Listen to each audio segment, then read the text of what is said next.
존경하는 국민 여러분, 그리고 이 자리에 함께해 주신 언론인 여러분, 저는 오늘 국가안보의 중추인 군 지휘실에서 발생한 심각한 사안에 대해 국민 여러분께 직접 말씀드리고자 이 자리에 섰습니다. 저희 의원실은 최근 자신을 현역 군인이라고 밝힌 익명의 제보자로부터 육군 수도방위사령부 내에 위치하고 있는 비온 벙커 내부의 라돈 수치가 실내 공기질 기준치를 장시간 반복 초과해 왔다는 제보를 받았습니다. 저는 즉시 국방부에 사실 확인을 요청했고, 군은 2013년부터 비온 벙커의 공기질을 정기적으로 측정해 왔으며, 벙커의 일부 구역에서 실내 공기질 관리법상 기준치인 148베크렐을 매번 초과하는 라돈이 검출되었다는 사실을 공식 확인했습니다.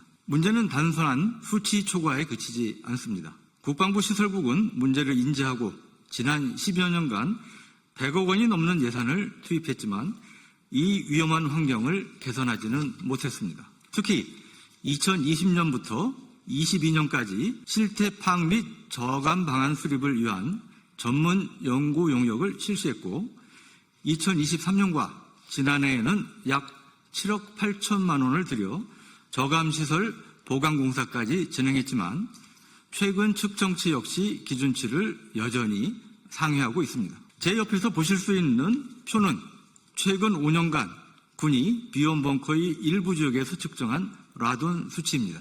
2020년 벙커 내 임의지역 2개소에 대해 두 차례에 걸쳐 측정한 평균 수치는 약 450베크렐이었고 최고 711베크렐까지 검출되었습니다. 지난해에는 측정 지역을 대폭 늘려 총 38곳을 측정한 결과 저감시설 보강공사의 영향으로 평균치는 많이 낮아졌지만 여전히 기준치를 상회할 뿐만 아니라 최고 706베크렐이 검출되는 등 일부 구간에서는 변함없이 위험한 수준을 유지하고 있습니다. 비온 벙커는 안방과 지하수에서 고농도 라돈이 지속적으로 발생하는 구조입니다. 내부는 협소하고 외부 공기 유입과 자연 환기가 어렵습니다. 이러한 구조적 한계로 인해 일부 지역의 라돈 수치는 반복적으로 권고 기준을 초과하고 있는 상황입니다. 라돈은 무생무취의 자연 방사성 기체로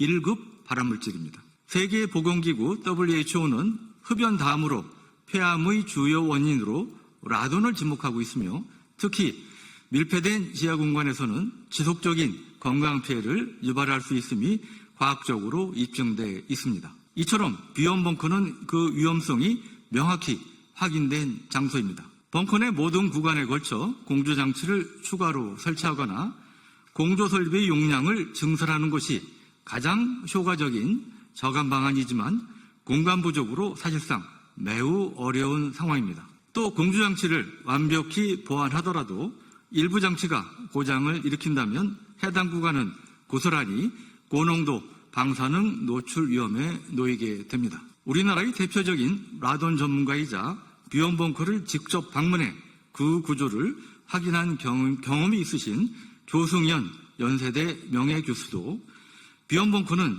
천연적으로 라돈이 다량으로 발생하는 지역에 위치해 있고 벙커 내부 구조가 워낙 복잡하고 협소한 구간이 많아 내부 전체를 자연 환기하기에 불가능한 지역이며 단순히 공조기 증설만으로 라돈 수치를 낮추는 해결 방안은 한계가 있다는 의견을 제시하셨습니다. 비온 벙커는 전시 대통령이 지휘하는 국가 전략주의 핵심 시설입니다.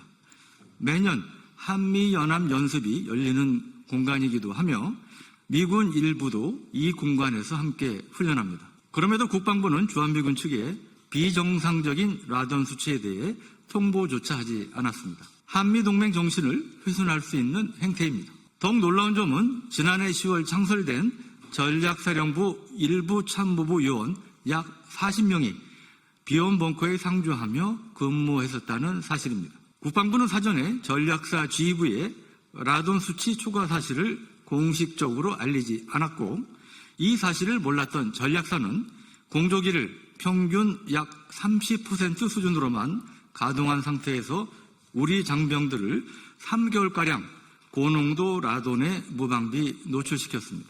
원인 모를 두통과 피로가 심하다는 전략사 벙커 근무자들의 호소가 이어졌고 장병들 사이에서 라돈 수치가 비정상적으로 높다는 얘기가 공공연하게 입소문을 타기 시작했습니다. 결국 지난해 11월 한 간부의 배우자가 나서 국민신문고에 민원을 제기하는 상황까지 벌어졌습니다. 민원인은 남편이 일하는 벙커에서 라돈 수치가 300 이상 나왔는데 이것이 정상적인 근무 여건이냐라고 절규했습니다. 결국 전략사 간부들은 상주한 지 약 석 달이 지나서야 벙커가 아닌 모초로 근무지를 옮길 수 있었습니다. 이미 라돈에 장기간 노출된 뒤에야 이루어진 늑장 대응이자 뒷북 조치였습니다. 약 2달 뒤인 오는 8월에는 후반기 대규모 한미연합연습이 예정돼 있습니다. 1000명이 넘는 장병들이 투입됩니다. 더군다나 후반기 연습에는 정부 부처 공무원들도 벙커에 머물면서 함께 연습에 참가할 예정입니다. 국방부는 장병들이 주로 임무를 수행하는 G통제실을 비롯한 핵심 상주 공간은 공조장치가 잘 설치되어 있어 기준치 이하의 라돈 수치를 유지하고 있다고 밝혔지만 현재 설치된 공조시설의 용량은 핵심 상주 공간 외에 벙커 내부 전체를 커버하기엔 턱없이 부족한 실정입니다. 벙커 전체의 지역에서 안정적으로 라돈 수치를 관리하기 위해서 지금보다 공조기 설비 용량을 2배 증설해야 한다는 2020년 전문기관 연구 용역 의뢰 결과도 이를 뒷받침합니다. 라돈은 공조기로 완벽히 제거되지 않고 공기 중 부유하거나 먼지에 흡착된 입자가 재비산되어 호흡기를 통해 직접 인체에 침투합니다. 이러한 사실을 알고도 장병들을 그 공간에 투입하는 것은 직무유기이자 인권침해의 소지가 있습니다. 물론 국방부가 2013년 이후 어려운 여건 속에서 라돈 저감을 위해 나름 노력해왔다고 생각합니다. 하지만 장병들이 안전과 직결되는 중대 사안인 만큼 저는 국방부에 다음과 같이 요구합니다. 첫째, 비원벙커 전 지역의 라돈 수치를 낮출 수 있는 효과적인 대책 수립에 즉각 착수해 주시길 바랍니다. 만약 구조적이고 태생적인 문제로 라돈 수치를 낮출 수 없다면 벙커의 지속 사용 여부를 즉시 전면 검토하고 제2 지휘시설 마련을 포함한 대체 방안 수립에 착수할 필요가 있습니다.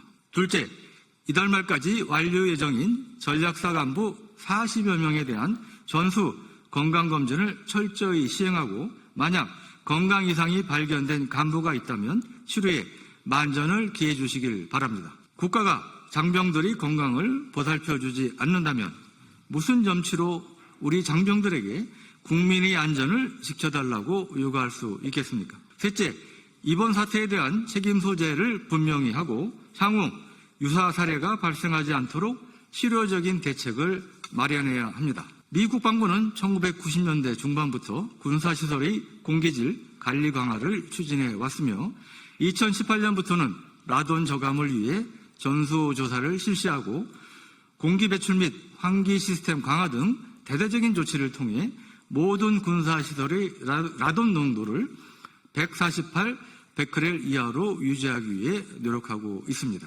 비원벙커처럼 미 콜로라도주 스프링스 인근 화강암 산악지대에 조성된 북미 방공사령부 벙커, 즉 샤이언 마운틴 콤플렉스가 여태껏 공기질 관리에 대한 이슈 없이 안정적으로 관리되고 있는 실태를 우리 국방부에서도 적극 참고할 필요가 있습니다. 국방부를 위해 헌신하는 장병들이 자신도 모르는 사이에 위험에 노출되는 일이 더 이상 반복돼서는 안 됩니다. 국방부는 지금이라도 책임 있는 자세로 국민 앞에 명확히 설명하고 장병들과 그 가족들에게 정중히 사과해야 합니다. 뼈를 깎는 반성과 실질적인 후속 조치를 강력히 촉구합니다. 2025년 6월 17일 국민의힘 국회의원 유영원 감사합니다.